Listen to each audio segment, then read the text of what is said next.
जी पंडित जी रुका।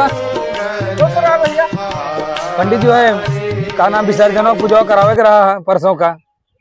पूजा तो हो भाई करे भाई, परसों है ना। हाँ परसों विसर्जन है, माता जी के विदाई है, परसों करवा दिए है के। लेकिन उनका ना उनका समझाए दे भाई। का भवा अरे यार ना आर्थिक पैसा दिए जो सीधा उधा आवत है सगरो गठरी बांध के लेके चली जाथिन। अरे हमहू तो जजमानिन करता है यार, हमहू तो घर दुआर है।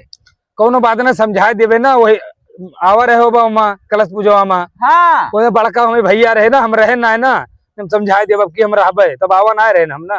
देखा भाई जो हमार हक हुआ था वतना हमें चाहिए।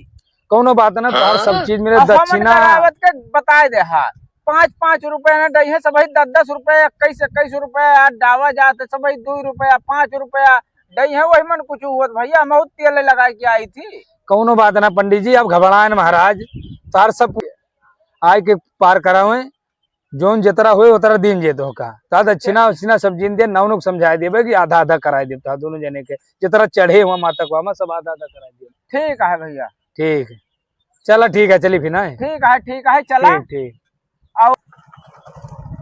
जाइए बजरिया लाग हो आज सुकवा है ना, तो बाजार जाते रहेगा। हाँ वही हम जाइए खेतवा देखे और तुम कह पंडित जी जाता है लो मिल ली उनसे बतिया कैली विसर्जन वाली ना ही जाए सब्जी उब्जी लैली फिर जा ले ले लागी है बजरिया लागी है करवावा दे हमनिया भाई। ठीक ठीक ठीक ठीक पा लगी महाराज खुश रहा भैया। ठीक ठीक।